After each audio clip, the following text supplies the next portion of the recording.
Love finances, the other F word, and want to support the show? Become a patron by going to patreon.com/FTOFW. You'll get special features, a shout out on the air, and early releases. Or if you prefer, pick up some merchandise at financestheotherfword.com.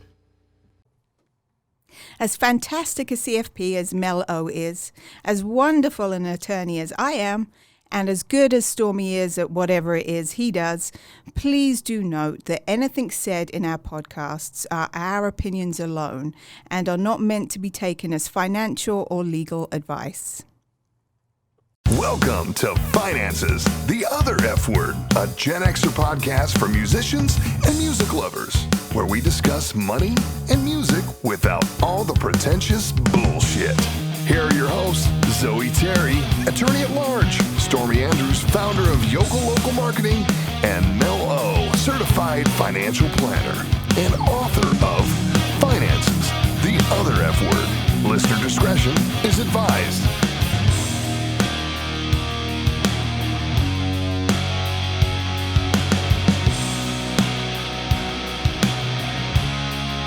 Hey guys, welcome to Finances Other F Word. Today we are talking about Brexit and all of the issues and the reason why it's so hard for Britain to actually leave the European Union. But first and always, we are going to kick it over to Zoe to get us up to speed on some of the super cool articles that she posted of things going on. Thank you. And in the past couple of weeks, there have been quite a few articles about or featuring Mel O's love god, Jeff Goldblum. Yeah. And the reason for that, I hadn't realized, is that he is releasing his own series called The World According to Jeff Goldblum. Oh. Does he get naked in it? I'm not sure. Let's, for the rest of us, hope not. For you, Maybe. Okay. It premieres November 12th, Mel, on Disney Plus. Oh, what the fuck is Disney Plus? I don't watch Disney anything. Me neither, but I'm sure you can probably, YouTube it or something. But apparently it's hilarious. And it's Jeff Goldblum discovering his likes and dislikes. And the interviews have apparently been, even the interviews have been hilarious. So, which doesn't surprise me. Yeah, so there's been, like I said, a few articles I've posted about him, all specifically for our beloved leader. A couple of articles about music memorabilia. As you know, we've had a podcast about that a few months ago now, I think. One was about Elvis's custom-built 1929 Ford Roadster that he drove in the movie Loving You. It is headed for auction for the first time ever. Elvis never actually owned it. It was owned by the guy who built it, John Athan, who was a hot rod pioneer who died in 2016, and it's now being sold by his 89-year-old widow. But as part of the auction, there are 3 other Elvis vehicles that Elvis did actually own, a limo, a Harley, and a 67 GMC truck. So all of those are going up for auction at the end of August at the Hard Rock Cafe in Hollywood. I wonder if he actually rode the Harley. I can't picture Elvis on a Harley. Ever. Not in the later days. Ever. But, even ever.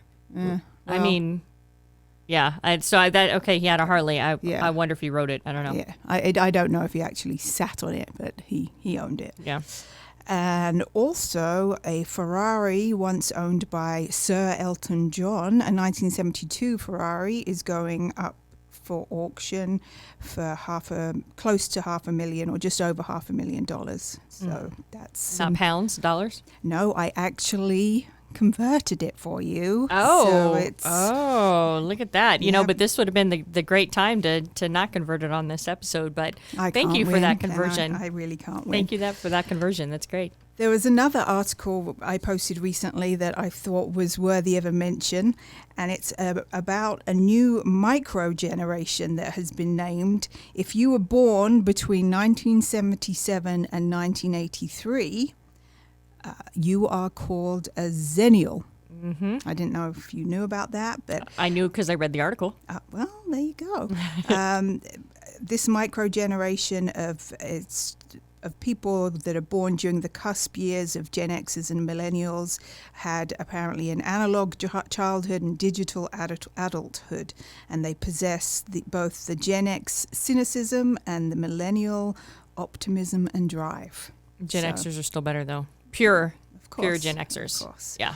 So that was some of the articles. And one other one, there's been a bunch of articles that I've posted in the past couple of weeks about the wonderful Missy Elliott, who has been in the music industry for over 3 decades now, since her debut album Super Duper Fly in 1997. She has sold 30 million records, been awarded 4 Grammy Awards, and she is about to, I don't think it's been on yet, receive the Michael Jackson Video Vanguard Award. At the VMAs, right? At the VMAs, yeah. Yes. And this weekend, just gone, there was a pop-up museum dedicated to her in New York City, and the tickets apparently sold out in 60 seconds. So that'd be cool. Yeah. But so, yeah, quite a few articles about her style, her music, and her videos, and just how wonderful she is. Which Super Bowl show was it where they were singing something and then Missy Elliott popped up? Was that the one with like Beyonce and something? All I know is watching the halftime show, and then all of a sudden Missy popped up, and I was like, oh my God, Missy! I cannot remember. I'm sure there's people screaming at me right now who remember who it was, but all I just remember is Missy popping up and doing like, I don't know, maybe 2 minutes. It was awesome. Don't know. All I can think about is the boob incident with Janet. Janet Jackson. I saw that live. Oh, you did? That was not a fucking mistake. She flopped it out for all to No, see? I mean, she was standing there, and he literally reached over and ripped it off. And she was wearing I guess it was a nipple ring, but it was like her nipple came out through the hole, and it was a sun, and it was like these big sun rays coming out from her nipple. It was not like that. The nipple ring was so big that you don't wear something like that under an outfit unless somebody's going to rip off your fucking. And then she was like, oh, like all shocked. And he's all looking at her all like, yeah, I just ripped off your shirt. And she's like, it was a wardrobe malfunction. I'm like, dude, just come out and be like, hey, look, we did it. Probably was in poor taste. Big family event, but whatever. It's cool. Yeah. Yeah. All right. Well, that's a quick rundown of some of the articles that we have posted in the past couple of weeks. So in the financial sector, this is going to be another financial heavy episode for all of you people out there who are my fans, who, you know. All 3 of you. That's right. What's up? How you doing? I'm talking to you 3 specifically.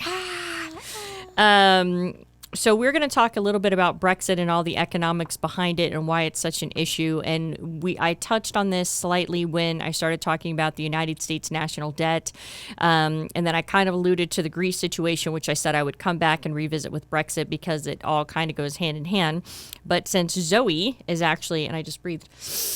Oh, God. Someone could tell me how I can stop her from breathing. I'd have to edit that out. Like, I swear. Message us. Every time. And there I go. Tell us a little bit about the vote, and there was a belief that the British people might have been misled. So tell us a little bit about how that all went down. Well, they originally had the referendum on leaving the EU back in June of 2016. And there's been a lot of talk since then that there was some misleading information, shall we say, leading up to the vote. One of the major talking points was that there were these big buses, you know, the big red buses that we have in London. The 2-story ones, right? Yeah. They're called double-decker buses. Oh, okay. Just to get it right. Well, plastered on the side of some of them was the slogan, "We send the EU £350 million per week.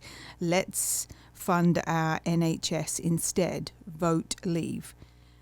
Now, and there was a big controversy because that in itself is not true for various reasons. You mean personal interest groups lied for potential voters? I know, shocking, isn't it? Oh my God, America would never do that. I know.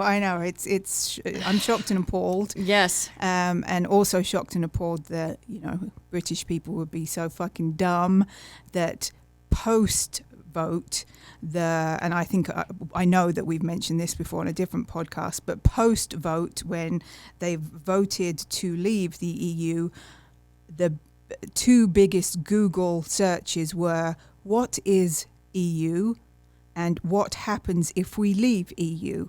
After they voted to leave the EU. It's a bit fucking late now, people.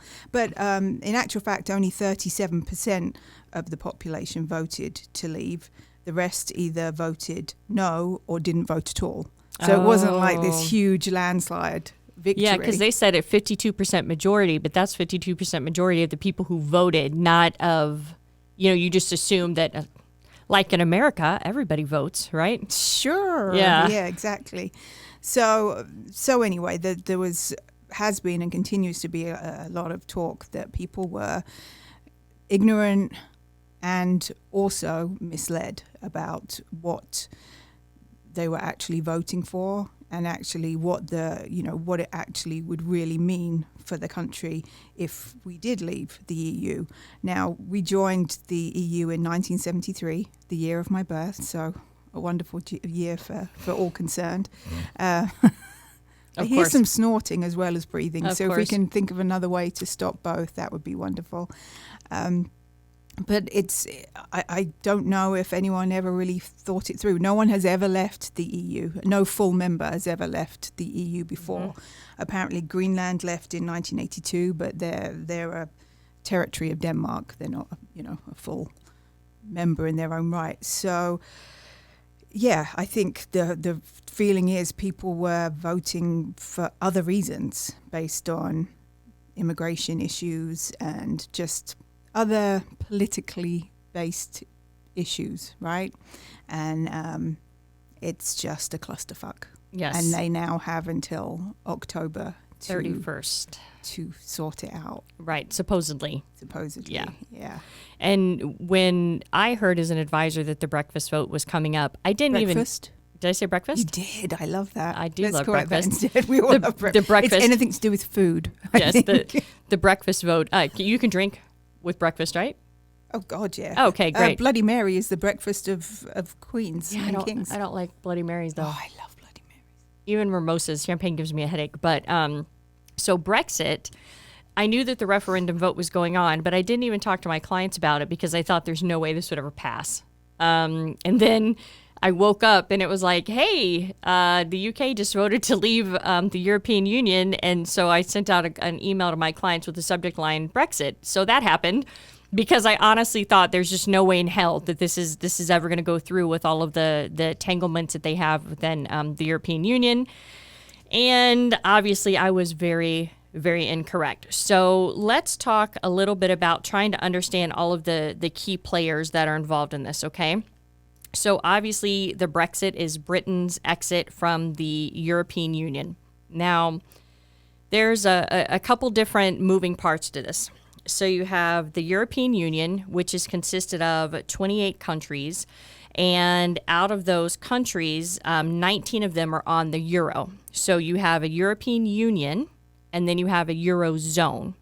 The Eurozone is comprised of these 19 countries that have either decided to go on the euro and or have met the criteria to be able to have their currency be the euro. And it was a way for people to be able to have one set of currency moving through for trade and for tourism and all of that other, kind of thing. And so you have the European Union, which is basically, it takes all of these countries that are part of it and it brings them into almost like one economic package. It allows people to flow back and forth between the countries uninhibited without passports as long as they're in the European Union. Don't have to be in the Eurozone, just in the European Union. It allows trades and goods to go through without being inspected, so it makes it a whole bunch faster. And that was the design of the EU, and it was birthed from some other different acts that came out of the 1940s that I'm not going to get into right now. Number one, it's a long list. And number two, I don't know enough about the acts for me to even try to speak educated on the subject. So then you have, out of this, you have the ECB, which is the European Central Bank, and they're going to come in here later, and the European Union, which makes everybody one economy. The Eurozone is a portion of the countries that are in the European Union that do use the Eurozone as their currency. Denmark and the United Kingdom decided to stay on their, and Sweden decided to stay on their own currency and not adopt the euro. And then you have the International Monetary Fund, which is a fund made up of 189 countries that is designed to help other countries as far as if their economies collapse. So they helped give some money to Russia when that whole situation went down in the 90s when the Russian economy collapsed. And they are supposed to help kind of help poorer countries, try to overhaul their economic systems and increase their exports and give them kind of like a standardized monetary exchange in between people. And all of the 189 countries that are in the International Monetary Fund all pay, they're called quotas, but we're just going to say dues, that is as a percentage of their GDP, like how big their economy is. And so we've talked about GDP on a prior podcast, so I'm not going to get into it now. If you don't know what that is, you need to go back and listen to that one, or this is going to fucking take forever. And so, of course, right now, the United States is the biggest contributor to the International Monetary Fund. We don't know how long that will be, but that's kind of where we're at right now. And so what ended up happening is that when they voted for Brexit, the good news is that since the UK did not go on the euro, they don't have to worry about pulling their currency away from the Eurozone, because then what you would have had to do at that point was you would have had to reinstate the sterling pound, and you would have to unwrap all of the Eurozone's effects in the economy and then try to bring back in the sterling pound. So the fact that, Britain decided to stay on the sterling pound, the UK in general. So then can you quickly tell us what the UK is? Yeah. The countries in the United Kingdom are England, Wales, Scotland, and Northern Ireland. Okay. Southern Ireland is separate, has been a republic, separate from the United Kingdom since 1919. Okay. So when we're talking about the United Kingdom, those are specifically the countries that we're talking about. And herein lies the problem. When Britain voted to leave the European Union, what in essence they did was they said that means that Northern Ireland is going too, because they're part of the United Kingdom. So as part of this global unit that the European Union has made, one of the things that, like I touched on a moment ago, is that you have free trade that can go freely between, each country, and people can flow freely through all the countries. And so one of the concerns with Britain, and one of the things that I believe was used as a talking point, was the fact that all these immigrants, does any of this sound familiar, Americans? All of these immigrants are coming to, flooding Britain, and they're going to, tax Britain's system and, collapse the economy and all this kind of stuff. But actually, as part of the European Union, Britain reserved the rights to limit any welfare payments to immigrants. So that was something that Britain had kept. So they were saying, hey, we're going to leave the European Union because that way we can't have a whole bunch of immigrants coming in, a whole bunch of stuff. But now what the problem is that the European Union is saying, okay, well, if you take Ireland, Northern Ireland, then we're going to put a hard border. And this is what the new Prime Minister, Boris Johnson, who I swear he looks like he never brushes his hair. No, he's such a buffoon. I have never seen him in any picture where he looked like he had his shit together. Ever. Like, he looks like he just came off a bender. I know. He just got out of bed. He's just dude, he looks like the guy who lives in the van by the river. That's what always makes me think of. You know what I'm talking about, right? From Saturday Night Live? No, but I can just imagine. Oh my gosh. So Chris Farley, there's this popular skit, we'll post it on social media on Saturday Night Live, where he's like, "'Cause I sleep in a van down by the river." And he has like one part of his shirt tucked in and the other part untucked, and his hair's all fucked up, and he's wearing like a jacket, but he has this huge belly because he was Chris Farley. I can picture it. I would show you. It's him. Yeah. It's perfect. And every time I see this guy, I'm like, brush your hair and pull your shit together. Pull your shit together, yeah. Yeah, like look like you're together. I mean, look like you're the prime minister of fucking Britain. But then again, Americans. Let's just let that sit. So what ended up happening is that the European Union said, okay, that's fine. If you guys want to go ahead and go, we're going to put a hard border and around Northern Ireland, and you guys can't have free trade. Now, the deal is that Britain exports a lot of stuff through Ireland and gets it into the European Union. And at one point in time, and I'm looking for the statistics, and I believe it was 45% of all of Britain's exports went to the European Union.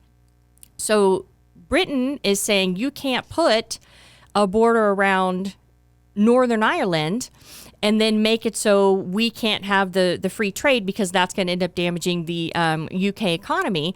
But the European Union is saying, no, if you leave, you're fucking out, right? So you don't get the benefits of, having the free trade and that thing. And so they're trying to not get a hard border, and the European Union is saying, yes, you're going to get a hard border because you're leaving the European Union. And so, the impacts of that, we've also talked about imports and exports on our tariff episode.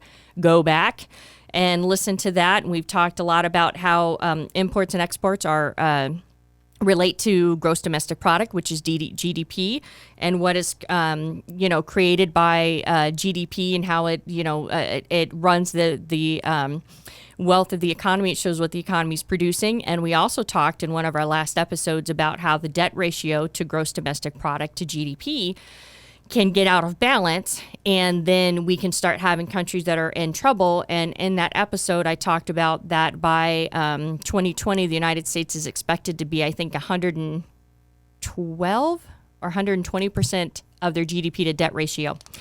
So this in here lies the whole struggle between the European Union and the Brexit deal. And as Zoe had said, Boris has basically said, hey, we're going to, you guys, European Union, you guys drop the backdrop, drop the hard border, the backstop, and we'll go ahead and we'll be able to leave on October 31st. And then once they leave, if it successfully happens, then Britain will have, or UK will have, another 2 years to kind of figure out the details as far as how to get the trade turned over and come to an amicable agreement. The deal is that in 2 years, if this happens and they do successfully leave on October 31st, and then in 2 years they still don't have an actual resolution to the situation, then the hard stop, the backstop, the hard border automatically goes into effect, and that's it. And so Boris is saying, hey, we're going to leave, and for now, you're just going to drop this as far as part of our leaving agreement, and the European Union is saying no. And it's that weird thing where they kind of want to be independent, but at the same time, they really need the benefit of the free trade, as free trade, we've talked about in the tariff episode, really helps as far as economics go and those things. And so when we're talking about the European Union and we're talking about everybody being kind of, so intertwined with each other for trades, we're talking about how the European Union basically fits in and helps a lot of these smaller countries and helps them maybe get more exports out or get more imports out, and makes it easier for them, especially if you have a country like Greece who has an ineffective government. And I'm not saying that as a judgmental thing. I'm telling you that as part of the Greek debt crisis, which I touched on in the national debt episode, they have been trying to sell some of their assets, their country assets, to try to pay back the multitude of loans that they've gotten from the European Central Bank, which is primarily from Germany and France, and German and France bankers, and money that the International Monetary Fund that I talked about a minute ago has actually lent them. And since 2011, out of I think it was over 20 20 trillion or billion, it's in here somewhere, of assets that they have. They've only been able to sell 6. So if it's billion, it's billion, it's trillion, it's trillion. But they're ineffective, and they've been having problems. So there's a couple times now that Greece has come up for special elections because nobody won, because you have more than 2 parties, so you can't really call a clear winner or loser. So you have 3 or 4 parties running at the same time, and if they all get a little bit of the vote but there is no clear majority, then they have to do it again and again. And so what ended up happening, and the way that the European Union works, is that when you have a country like Greece who gets ready to default, then the European Union steps in and they want to help them because in this case, Greece is actually on the euro, and they were concerned that if Greece left the eurozone, which would not affect specifically Britain in this instance because they stayed on the sterling pound, but they were afraid that with Greece leaving, they would end up collapsing the actual euro. And so they started bailing them out and gave them tons and tons of stuff. So when Greece started out, they were on the drachma. And they finally ended up meeting the criteria to become a eurozone. So they're already in the European Union, but then they became a eurozone currency. So they took the drachma, they were able to convert it over to euros, which had a was higher than the drachma at that time. Then they come out in 2000 and I believe it was 14 or 4. Let me find the actual thing for you because this just blew me away. And basically they admitted that they lied. Yeah, they admitted that, hey, so you remember how we actually ended up, going on the Eurozone, and they got rid of the drachma and they started getting all of the benefits of being on the Eurozone. They come out and they admit, yeah, we lied in order to get into it. But at that point, what happened is the European zone and the Eurozone is so tied up that they can't turn around and punish Greece in any certain way for, having a falling out of their current, for basically lying to be able to get in the benefits of the European Union. So you have the International Monetary Fund, which is 189 countries, who is designed to help economic countries that are in need. And you have a place like Greece where their economy failed. There was austerity measures put in place by Germany, as they should have been, and by the International Monetary Fund, and they're struggling. And but so far they're still actually in the euro. And so when you have something like the European Union and you have all of these countries that are all together, it's almost like, I'm not trying to, for those of you who are listening to this outside of the United States, I'm not trying to thump my chest, but the easiest way for me to put it in my mind is like the United States is 50 states, but it's the United States. So the European Union is kind of like, a whole bunch of states, but they function as the European Union. And the European Central Bank is what our Fed is. So we've talked also about on this podcast about how the Fed sets monetary policy and how they increase or decrease the supply of money through the economy if they're trying to slow it down or if they're trying to increase it. And the ECB over in the European Union does the same thing. So as Britain tries to unravel their way out of this, not only are they trying to figure out what they're going to do with Northern Ireland, who was for the most part loyalist, who wanted to stay as part of the United Kingdom, and then the Republic, as Zoe had said, the Republic of Southern Ireland wanted to break off and do their own thing. And you have Ireland as kind of being the key focus now in this massive hang-up with the EU.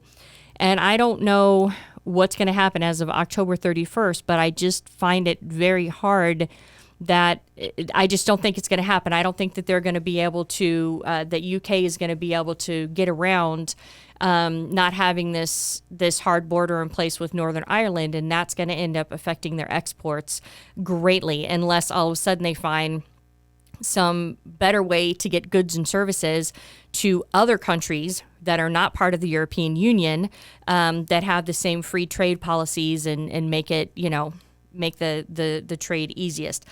And so this is, when you're talking about the Eurozone, you're talking about the European Union, there's a whole bunch of different bodies that are involved that have to do with the monetary money flow through that industry, that whole region. But basically, you just need to know that the European Union allows flow of goods and services and people. And there's people that cross from Southern Ireland over to Northern Ireland, like 30,000 a day to go work there.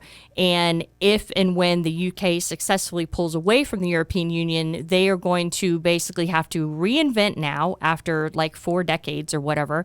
They're going to have to reinvent or re-implement how trade is going to move through there. And, Britain is an island. So they are going to be exporting and importing lots and lots of stuff, but importing probably more than the export, I would assume. And the last thing I'll say, what makes this whole thing really tricky is that Greece has been given, as part of the European Union and the Eurozone, they have been given tons and tons and tons of money to the point that nobody will lend to them anymore. And the reason why one of the very last loans was given to Greece is because of the fact that the only 2 countries that were willing to lend to Greece was Russia or China. And the European Union and the non-communist countries didn't want to have Greece become indebted to 2 communist countries, because then they were afraid that they would turn communist and they would be technically in the middle of being in the EU and being on the Eurozone, or on the Euro, so being part of the Eurozone and then becoming a communist country. And so that's just part of kind of trying to understand, Brexit and all of the potential of everything that can go afoul. And I mean, obviously I'm not, 100% up on the economy of Britain and the UK, but I just don't know how that's actually going to happen. And I'm really curious to see what the actual numbers would be if immigration for Britain was one of the key sticking points as far as why they decided that they wanted to leave, because they were afraid that they were having such an influx of immigrants from the European Union. I wonder what those figures actually were. But I don't know. I don't even know. Do you know, and it's okay if you don't, but do you know, like, when the referendum, how much time between when the referendum was announced and when the actual vote took place for people to try to get educated on stuff? No, I don't. I mean, obviously I haven't lived there for a long time, and I don't know.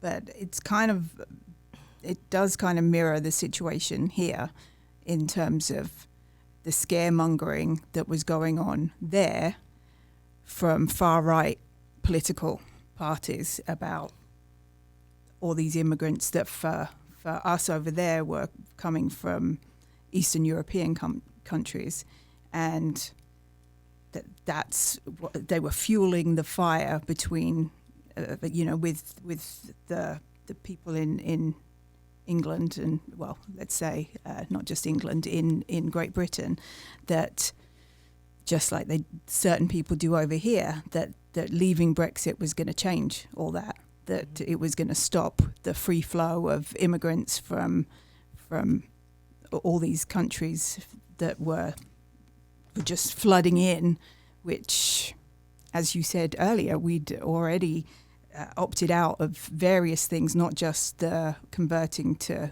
the euro, but we'd also opted out of some immigration policies also. So yes, there was an influx of immigrants into the country, but what this is going to do to help it, I don't know. It's up in the air. And again, just like over here, a lot of the immigrants in England are doing the jobs that Americans don't want to do. Yeah, I mean, that say it British like it is. people don't want to do. Mm-hmm. So.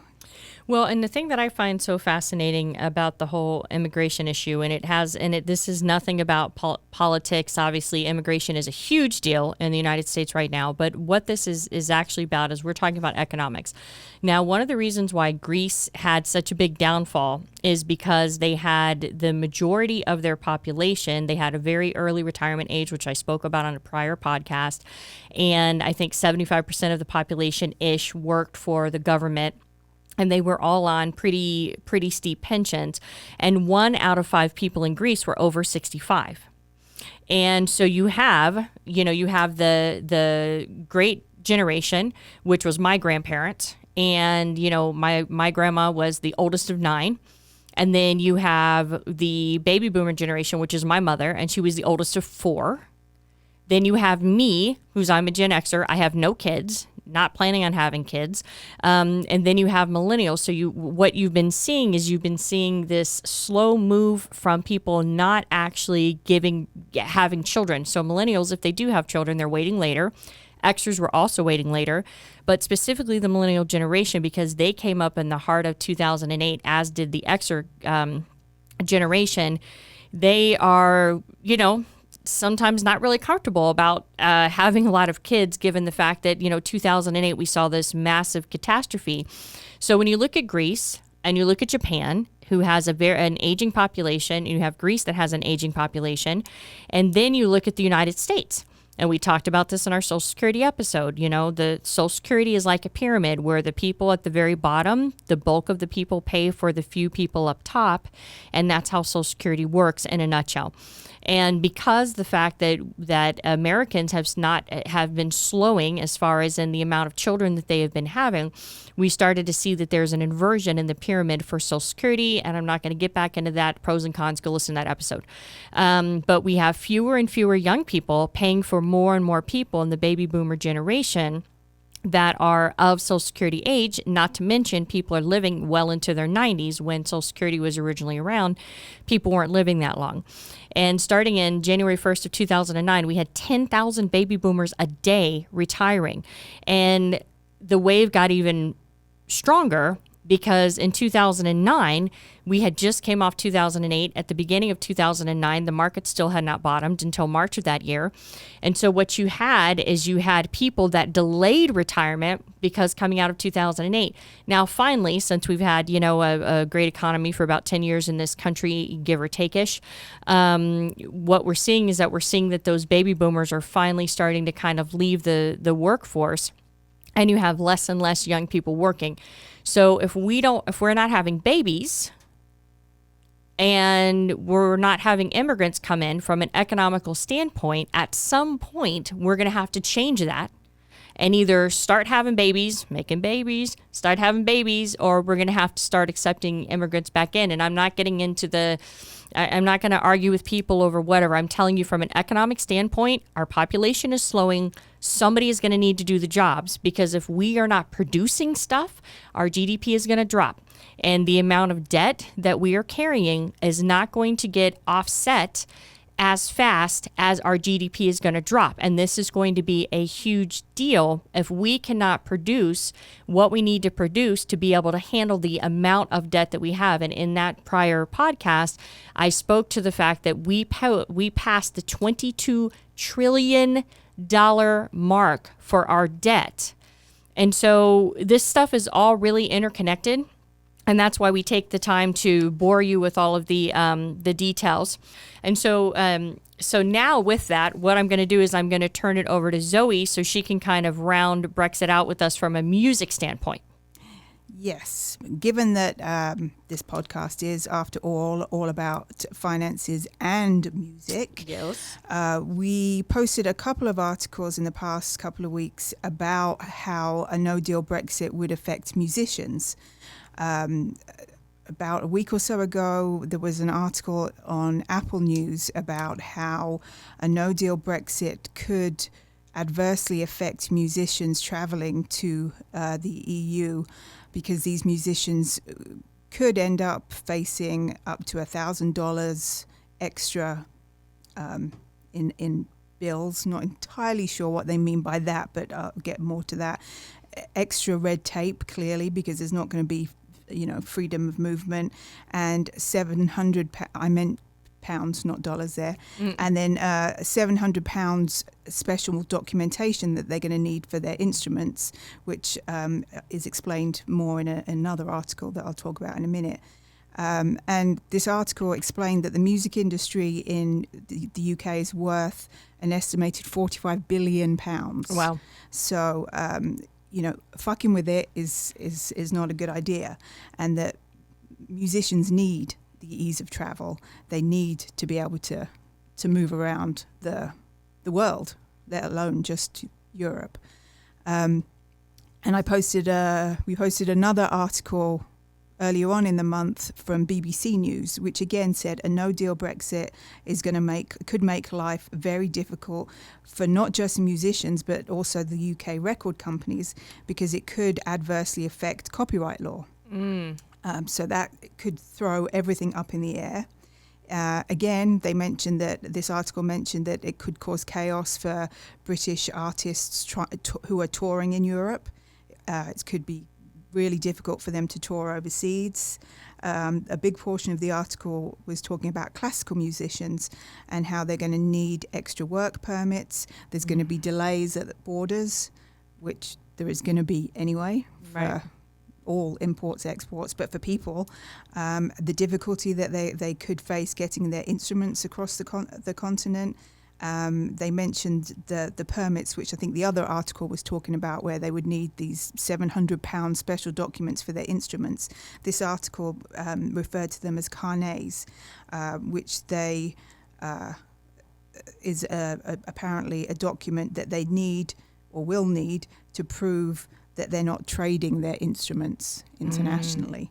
So it's just likely to impede and make everything more difficult for all kinds of musicians. And in fact, the article pointed to Peter Gabriel, who obviously well-known musician. He's also the co-founder of WOMAD Music Festival, that he's already noticed that he's had trouble with getting overseas artists to England, to visa problems, and people have pulled out. So it's just, there's potential problems in all areas of life, but particularly for musicians. Well, and what that means for y'all and me is that it means that ticket prices to concerts and festivals are going up. That's what it means.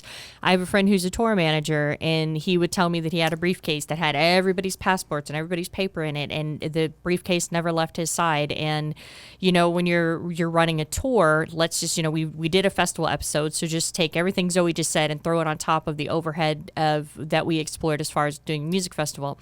Then you have bands that are trying to tour around, and you have, if you have to make a gig the next night and you have literally just enough time to get the musicians off the stage, get them to get their shit together, and get on a bus or, whatever kind of transportation they're doing to go ahead and get to the next checkpoint to get to a gig the next night, which is if you're doing tours, a lot of times you're going to have every night for, 3-4 days straight you're playing, and you can't actually make it to that gig, then that's that opens up a whole big mess, and it just ends and it just disastrous. But what ends up happening is, like she said, these different articles and documentations that they need, basically that's going to equate to higher dollar ticket concert prices for us and festival music prices for us. And so it's all interrelated, and I don't know if the UK is going to successfully leave it, but whatever the UK citizens want, I hope that's what happens for them. And this article was saying that European venues and whatever just probably won't book English or British orchestras or musicians because of the added cost and time that they're going to have to factor in. Why bother? They'll go to someone in a different country that doesn't have to deal with that.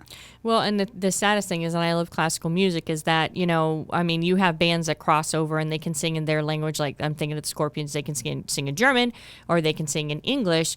But the cool thing about classical music is that you can play anywhere in the world and people can appreciate the music. They don't have to know what you're saying. And so it would make sense that it would impact them the most, because I'm assuming that they would be the most welcome in every different type of country versus, like, say, there's a whole big fiasco in, I think it was somewhere in, not Brazil, no, it was somewhere in the Middle East where J-Lo was wearing a bodysuit when one of her butt cheeks was out, and they basically said that she was performing naked, and it was just all this ridiculousness, but that just happened. So, classical musicians aren't going up there, rocking a violin with an ass cheek hanging out. So, so it's really sad. Maybe they should. I don't know. Yeah. So just to round off this episode, because it's been kind of info heavy, we thought it'd be funny to remind you all of some awful Eurodance pop trash. Am I going to know any of these? I think you will. I don't know if that's a good thing. I don't Okay. know. Well, I don't know if you will or you won't. I think that you'll know at least one of them. Okay. I've just put together some awful Euro dance hits that perhaps we could all live without if we're not part of the Sounds good. of the EU. Starting with Black Box, Ride on Time, back in 1989. I don't remember. I remember Black Box. I don't remember the song Right on Time. Okay. They're from Italy. Black Box is from Italy? Yes. I did not know that. Yes, they are. Okay. Then how about Two Unlimited, There's No Limit, 1993. Don't know that one There's either. no limit.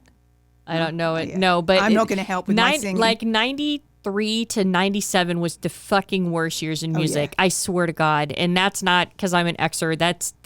It was fucking awful. And all of these songs are from the 90s. I believe it. And, I believe it. And they're from the Netherlands. Okay.